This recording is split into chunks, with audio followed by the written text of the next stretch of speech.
Hey, what's going on guys? Welcome back to another video. So today we're going to be building some React forms using the Formic library, and we're going to be using Formic to handle the form state and the validation and error handling and all of that. So we'll be building a basic form here, and we'll also build another form that uses different kinds of inputs like the select or this checkbox. So it should be pretty straightforward, and just some basic knowledge of React is required. So let's get into it.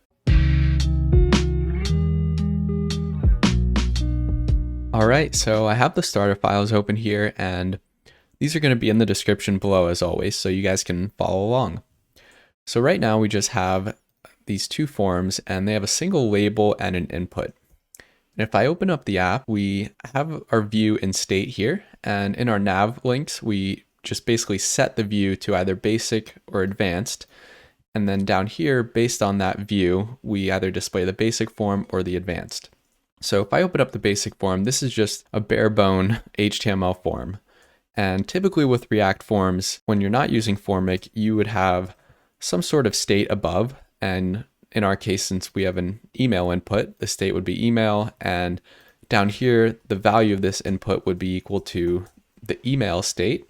And then the onChange handler would call the set email, set the email state, and that would get reflected in the input. But with Formic, we don't have to worry about any of this state management. They handle all of that for us. And I didn't mention this in the intro, but there's two different ways to use Formic. And one of them is to use the use Formic hook. So let's import that in. So we could do const Formic equals use Formic. And if we look at their docs, the use Formic hook is just a custom React hook that returns all Formic state and helpers. And the helpers are basically just functions that help us to manage the form state. And if we scroll down to the example, they call use Formic and then pass in an object to configure it. And one of those properties is initial values. And this is what is going to handle our state. And then the onSubmit handler and a bunch of other fields. So let's go back to the form and pass in that object. So we want to give it the initial values. This is going to be our state. So right now we just have an email input. So we'll put email, and then the default value will be an empty string. Now the use Formic hook returns the form values, the state values, and a bunch of other helper methods. So to use the state values, we can come down here and we'll just do value is equal to Formic.values.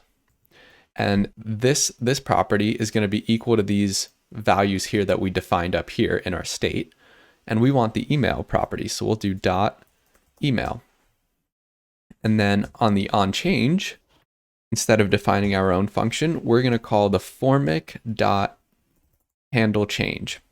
And this function comes from Formic, and it's going to know that to take in the onChange event and set the Formic state based on whatever value it's looking for. So in our case, it's the email. So if we just hit save here, and I'm also going to log this Formic to the console so you guys could see the form state and the different helpers.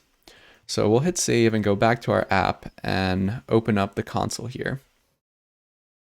Okay, so here's our object with the Formic object.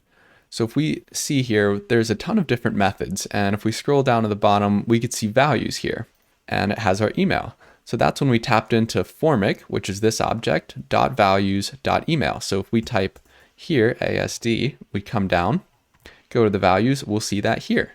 And there's all these different methods, and we're going to go over some of them, like touched and set submitting and all those other ones. So we come back to our app, we want to add some more inputs. So let's just copy and paste these, and we'll add the other properties that we need.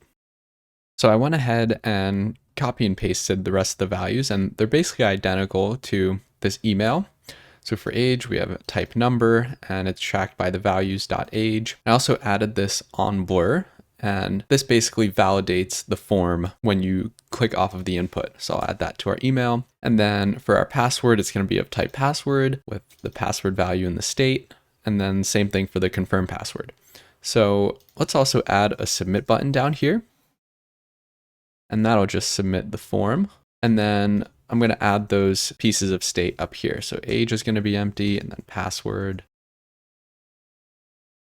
Okay, so now we have all the values that we need for our form, and then all the inputs are tracking those different values. So if we open up the form again, just refresh, we come down here and just enter a couple values for these, we could see all the way down here, they're all being tracked in this values field. So let's go back to our app, and it's kind of annoying to constantly put Formic dot and then whatever method or property that we need. So instead of just capturing it here like this, we're going to destructure, and we'll just destructure all the properties and methods we need. And I think that's all. So then we'll just come down here and remove all the times that we put Formic. And if we hit save, this should all still work. And it does. Okay. So if we hit the submit button now, we do have some validation there just from the input field, but right now it just submits our form and it doesn't validate that we even set a password or our age or that it was a number or any of that. So let's add some form validation. For that, we're going to be using the yup library, and that works really well with Formic. It's actually built in to Formic to use that library. So in order to use it, we first need to create a schema for our form. And our schema is basically going to define these different properties, and it's going to basically say what those properties should be or what types they should be. So let's go into our source folder and create a folder called schemas. And in here, we'll just have our index file. So to create a schema, we first need to import yup. We'll just import everything as yup. We need to give the schema a name. So we'll do const basic schema, because this will be for our basic form. And that's going to be equal to yup.object. And then we're going to chain a method, and then we're going to call the shape method. So this schema is going to be equal to an object that we define with this shape. And so in here, we can put the different values that we want to validate for. So in our case, we want the email.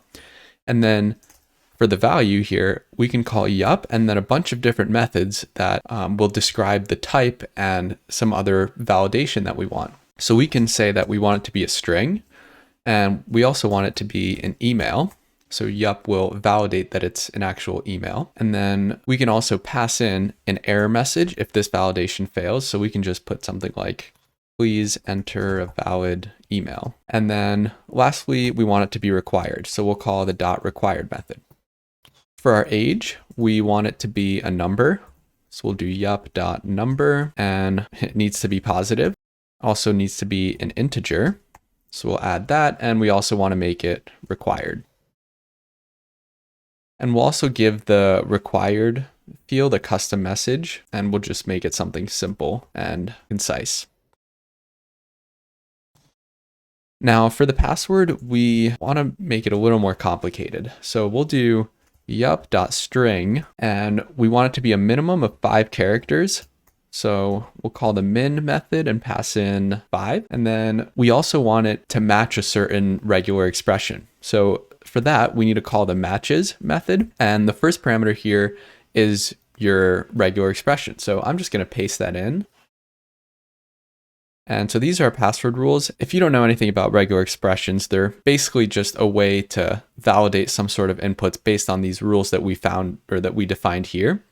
And this regular expression is just going to ensure that we have a minimum of 5 characters, 1 uppercase letter, a lowercase letter, and 1 number. So we can just pass this password rules expression there. And the second parameter for that is going to be a message if it fails. So I'm just going to copy and paste that message. And lastly, we want to make this required as well with the same error message. Okay, so that's it for our password. And then for our confirm password, we want it to also be a string.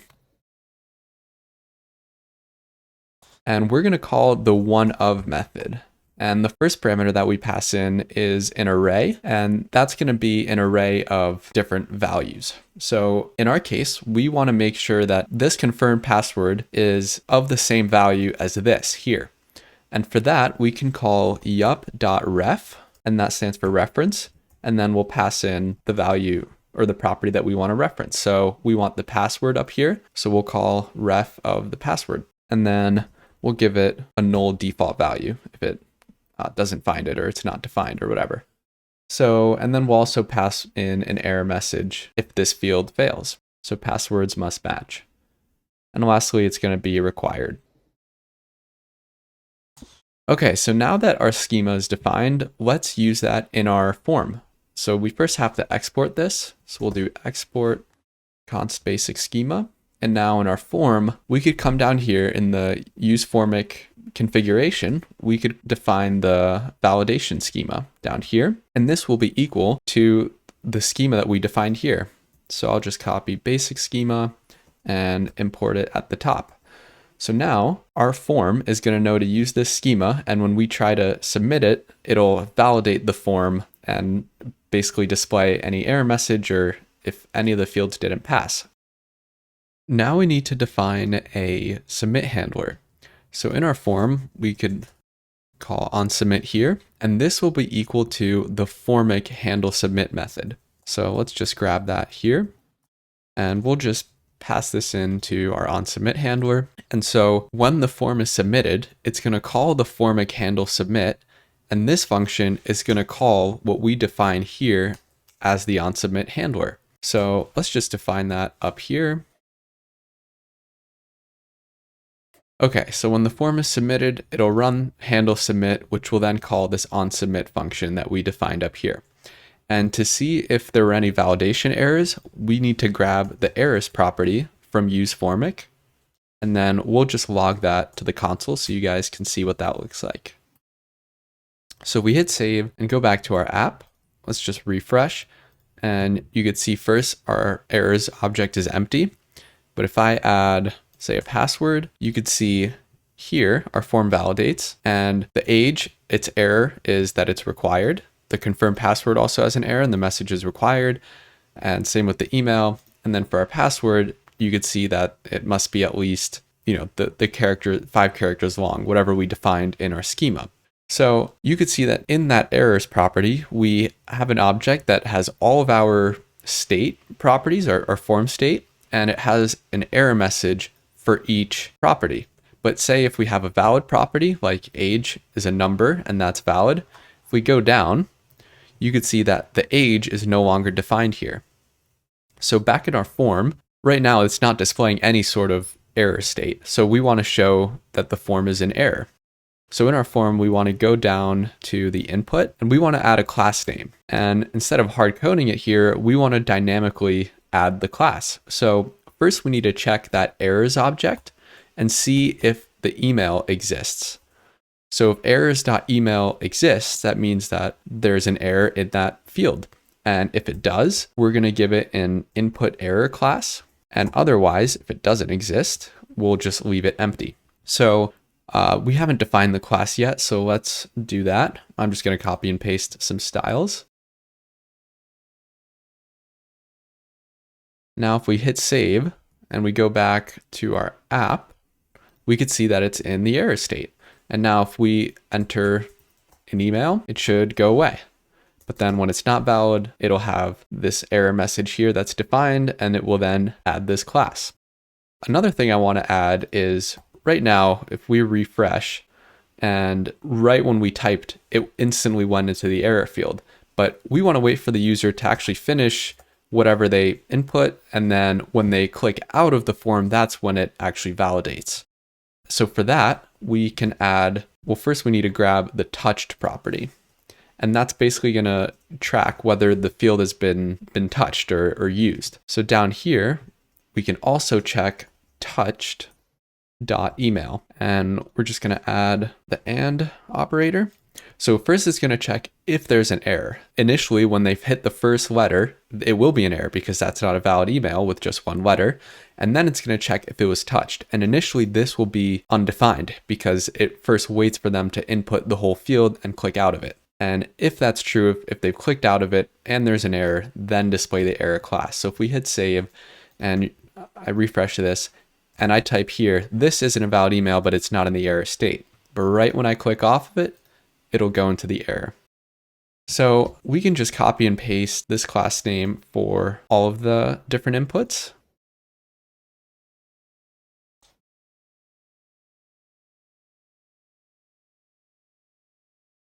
So if we hit save and we go back to our form, this should now all validate the different fields. And all of them are working. So we also want to display the actual error message, like the ones that we defined in our schema.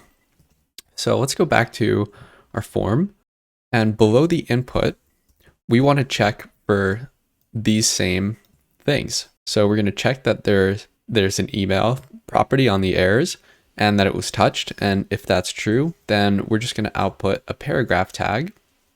And this will just display the error. So we'll do errors.email.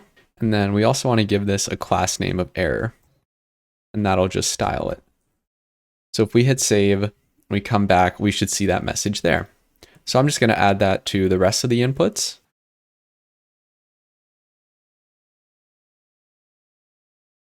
And now if we save and go back to the form, we should see all of those different error messages that we defined in the schema. So the last thing I want to add is a submit handler. Right now, if we just enter this form and it's all valid, and when we click submit, currently it just logs something to the console, and these fields still stay filled out. So we want to, on the submit, we want to clear all the fields. And to do that, we need to go back to our form, and on this onSubmit handler, we actually get some parameters. So we get the values and actions, and I'm just going to log those to the console and show you what they look like.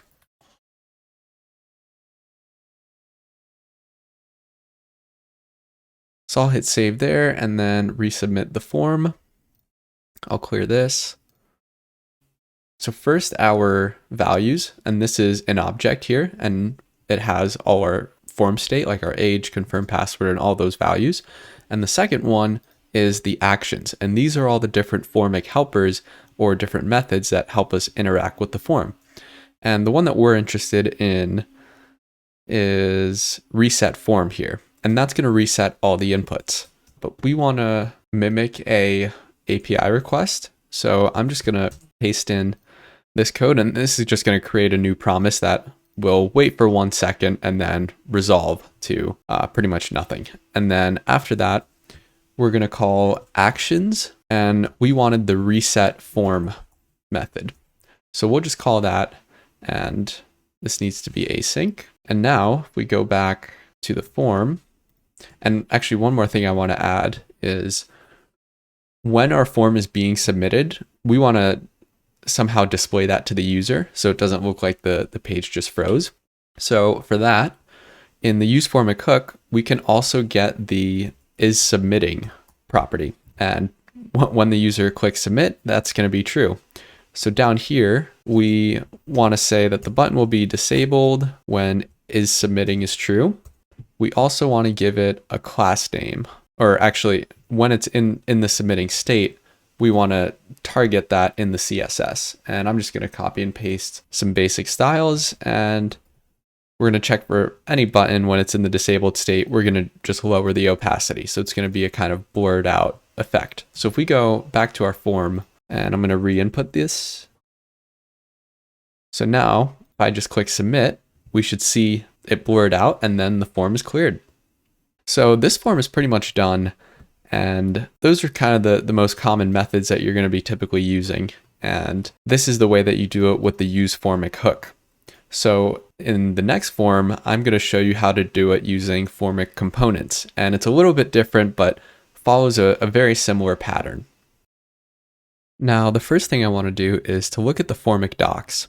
So if we open those up and find the Formic component, you can scroll down to the example, and you can see that we just use the component and we pass it different props. And these props are identical to what we pass to the use Formic hook. So initial values, on submit, the validation schema, all those things are now going to be passed through props. And now to render the children, it's going to use a render props pattern. And that is basically just going to be a function that returns some JSX. So in this props parameter, we're going to have access to all the things that the useFormic hook returned. So all of these things, the values, errors, touched, they're all going to be accessible through the props here. So if you could see in the output, we have our form and the input. The input's value is equal to props.values.name, and that's what's defined in the form state. So this works in a very similar way to the Formic hook, and we can just copy this and paste it into our app. And we need to import Formic at the top. And I'm also going to get rid of this onSubmit and also this little error. And now if we go to our app, we could see we have that input now. So instead of rendering a normal HTML form, we can actually just render a Formic form, and we'll import that. And what this does is, instead of passing the onSubmit handler here and make it equal to the props.handleSubmit, we could just make it a form component and not pass anything. And it's going to know to run the Formic handleSubmit method, which will then call the onSubmit that we defined here. So it just saves us a little bit of code. And now, instead of doing an input like this, we can use a field component. And if we look at the docs for that, we could go here and we could see that the field component hooks up the inputs to the Formic parent. And it uses the name attribute to match with the Formic state. So we have to make sure whatever we defined in the state, we'll have to use those exact same properties in the name. And it also, by default, is an input element.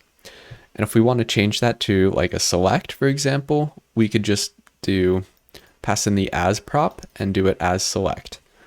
So if we scroll down to the example, we could see that we have our Formic component, and then in our render prop method, we're returning a Formic form, and then we just use the field like this. So let's go back here and just paste that in. And now the type will be text, and the name, remember, we have to make it match up with our form state. So instead of email, we want this to be name, and this will also be name. And now instead of passing in the onChange and make it equal to props.handleChange and the value and onBlur and all these things, we now don't have to pass it anymore, because Formic knows, since it's a Formic field, it just automatically uses the Formic handleChange and the other helper methods. So if we just save that and go back, it should all still work. And the onSubmit will trigger that submit form, but we didn't have this defined yet. So now, if we wanted to configure this, like say add a class name or other attributes, we couldn't do it like this. Instead, we have to go back to the docs and we can render a field component with children. So instead of having it be auto-closed like this, we could just put the render prop method in for its children and return some JSX again. So in this function, we're going to have access to different properties like the field, which will be related to the input field that it is. So we'll have the name that we passed in, or the value, and then also the form, which has the errors of the form or the values of the form, and then also some meta info. And then in here is where we would return the actual input. So in here, we could define the class name or any other info. This gets a little bit clunky. So instead of doing this, I'm just going to create my own custom input field, and I'll show you how to make that custom component have access to the form and the form state and all those Formic helpers. So let's go back to the code and create that custom field. So let's go under components and create a file called custom input. And we're just going to return a label and an input field. All right, and we'll remove these attributes because we're going to pass those in as props. And I'm going to split this pane so it'll be easier for you guys to see. We'll go back to our form and import this custom input. So we want to pass some props to it. And the first thing we want to pass is the label. So let's add that. And in our case, we're not going to have a name. It'll be a username. And then we're going to destructure that here. And that's what's going to be used for our label here. And the next props that we want to pass in are going to be the props for this input. So we could give it a name. And remember, this has to match up with whatever's in our Formic state. And we're actually not going to have a name. We're going to have a username. So this name attribute has to be username. And then we'll pass a type to it, and it'll be text. And we'll also give it a placeholder. Enter your username. Okay, so we're destructuring the label here, but we want to get the rest of the props. And the way we could do that is to use this spread, and this props variable is now going to be an object with all of these properties. So we just want to go to our input and spread in those props. So now our input gets all of these things, and our label will get displayed above there. So right now with this in place, our label is just plain HTML, and it doesn't know anything about this Formic form or the Formic state here, and it's not going to have access to any of those Formic helpers. So in order to let it have access to that, we need to use a hook. Let's go to the Formic docs, and that hook is called the use field. And what this hook does is it helps you hook up your inputs to Formic. And so if we look at the example, you have your form here and your custom component here. You pass these props in, and then in that custom text field, they destructure the label like we did and just spread in the different properties. But then they use this hook passing in the props, and they get returned a field, meta, and helpers variables. And this field is just some info about the input field. The meta has things like whether it's been touched or if there's an error, and then the helpers are just those functions. So let's just come and paste that in to our input. And I'm just going to log the field and the meta so you guys can see what that looks like. And you don't need to see the helpers because we've already seen those, and we need to import that at the top. So if we save this and go back to our form, we should see those things in the console. So the field here has our name that we passed in, username, and the value is undefined. And if we keep on typing, you're going to see that this doesn't actually re-render, and this field will still be undefined. The reason for that is the field that the useFormic hook returned added on these functions. So if we look back in our code, we didn't define an onChange here on our input here. So whenever the input changes, it's not firing anything.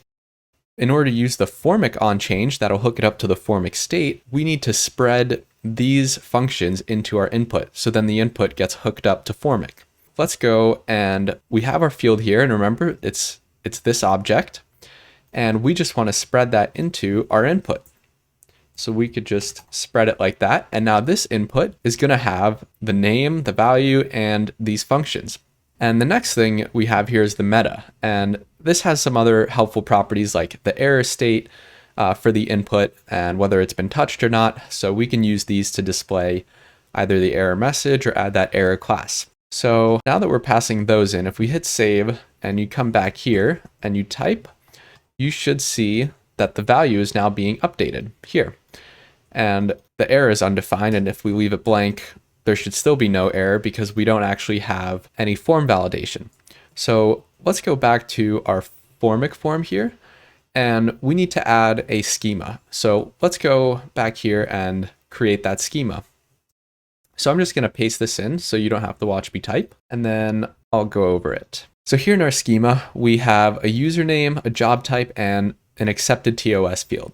And the username is going to be a string, a minimum of 3 characters, and it has to be required. The next field is going to be the job type. It's going to be a string, and we're going to call the oneOf method, which basically only allows these values to be in that field. So we're going to have to define these later, and it's also going to be required. And then the accepted TOS has to be a Boolean, and the only possible value is true for it. Let's save that and come back to our form, and let's add that to the props here. So it's validation schema, and it was called advanced schema. So now that that schema has those fields, we need to actually add that to our Formic form. So the username will be blank, the job type will be empty as well, and then accepted TOS will be false by default. Okay, so now that that's in, we go back to this form. I'll just clear the console. When this is empty, we should have an error state in our input, and here it is, and here's that error message we defined. So now let's go back to our input, and we need to add a class name so that we can display the input in an error state when there's an error. So for the class name, we're going to check the meta info. We're going to see if it's been touched and whether there's an error. if it's been touched and there's an error, we're going to give it this class, otherwise it'll be empty. So it's the same kind of logic as before.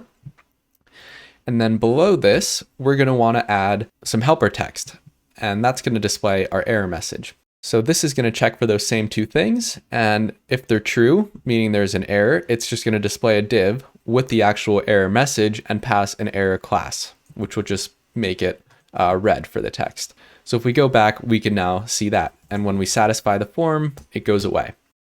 So this text input is done. And the next one that we want to do is the custom select. So let's go to the components folder and add our custom select. We'll call this custom select. And it's going to be very similar to our custom input. So I'm just going to copy and paste that. And in here, instead of this being an input, it's just going to be a select.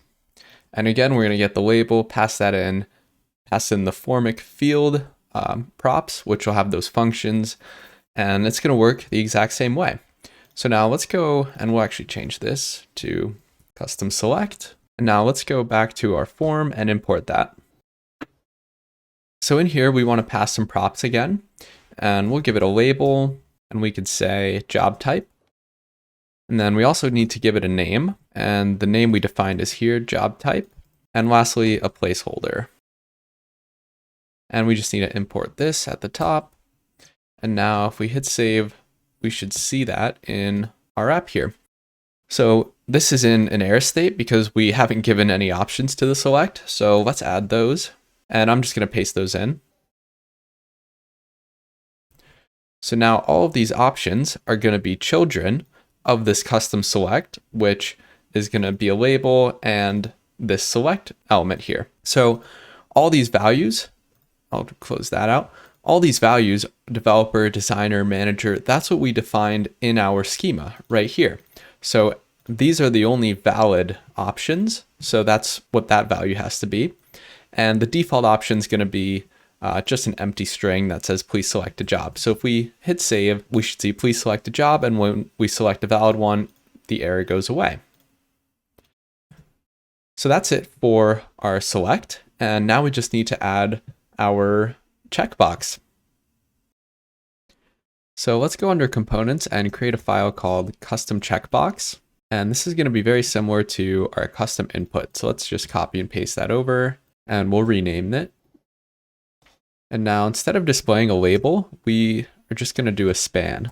And we could say, I accept the terms of service. And now I want to wrap this in a div, and we'll give it a class name of checkbox. And that's just for styling purposes. And the class name here in this error message is the same from all the other components. And again, we're taking this checkbox input and we're spreading out those props that we receive from Formik. So we can come in here and import that, and we want to pass it some props. So the first thing is the type, and we want a type of checkbox. And the next thing is the name. And remember, in our Formik state has to be the same. So we'll just copy that over and hit save. Now, if we go back here, we should see this checkbox, and these fields should all work. And then when we submit, we haven't actually defined a submit handler. So let's go back and define that. So the first thing is in our Formic component, we need to grab that on submit prop, and I'm going to paste in a function. It's the same one that we used before. And this is just going to wait for 1 second and call the reset form helper method. And let's just pass in this on submit. So now we should be able to submit the form and it clears all the inputs. And the last thing I want to change is this button. Right now, it just stays the same when we submit, but I want it to be blurred out so it tells the user that the form is submitting. And in the props here, remember we get access to the form and the form state, and that would include when the form is being submitted. So we can destructure is submitting and then come down to our button, and we want this to be disabled when is submitting is true. So now if we hit save and go back, fill out our form, you should see this button blurred out when it's submitting. Well, that's pretty much it for this video. I know it's kind of a long one, but I hope it was helpful and that you guys learned something. So thank you guys so much for watching, and please hit that like button if you enjoyed and subscribe if you haven't already. It would help me out tremendously. So thanks again, and I'll see you guys in the next one.